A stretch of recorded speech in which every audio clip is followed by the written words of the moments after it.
রহিম।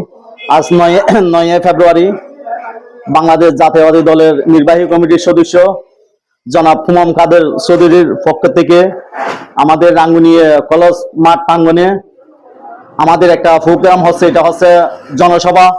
আজকে আমরা এই জনসভায় গিয়ে দেখলাম হুমাম কাদেরের সমর্থনে আমরা চাইলাম জনসভা করতে। এটা কিন্তু জনসভা হয় নাই, এটা জনসমুদ্র হয়ে গেছে, জনসমুদ্রে পরিণত হয়েছে। আমরা দেখলাম গাছের উপরে পর্যন্ত মাঠে গাছে এবং কলেজের ছাদে পর্যন্ত মানুষ ভরপুর হয়ে গেছে। আমরাও কিন্তু যাইতে পারি নাই, আমরা গেছি কিন্তু অনেক কষ্টের বিনিময়।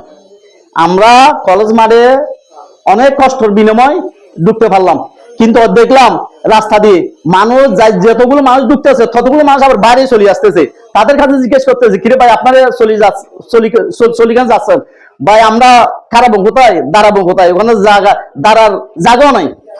তাই আমরা কিন্তু ইনশাআল্লাহ 9 তারিখে আজকে প্রমাণ হয়ে গেল রাঙ্গুনিয়াতে বাইফুত খুমামের পাশে জনগণ আছে কিনা, এটাই আমরা প্রমাণ করে ছাড়লাম আজকে কলেজ মাঠ প্রাঙ্গণে।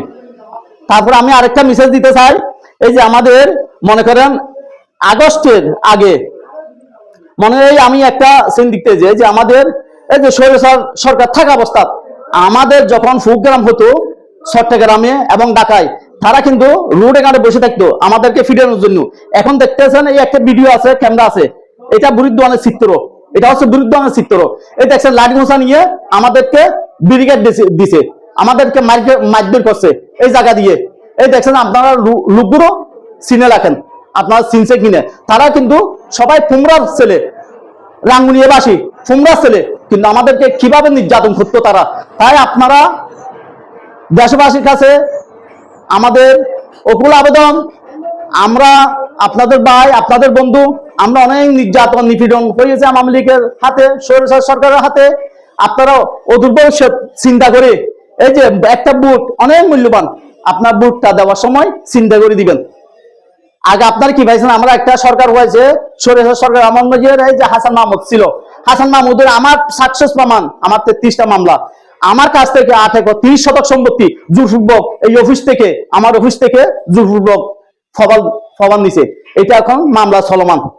তাই দেশবাসীর কাছে আবেদন, আর আপনারা ভোটটা দেওয়ার সময় এই যে একটা ব্যালট পেপার এরকম থাকবে, এই ব্যালট পেপার থাকবে, ব্যালট পেপার ঠিক লম্বা বাস্তা করবেন, লম্বা এই ধরনের বাস্তা করবেন, এই ধরনের বাস্তা করলে এই বাস থেকে একটা বাস করবেন, তারপরে মাঝখানে বাস করবেন।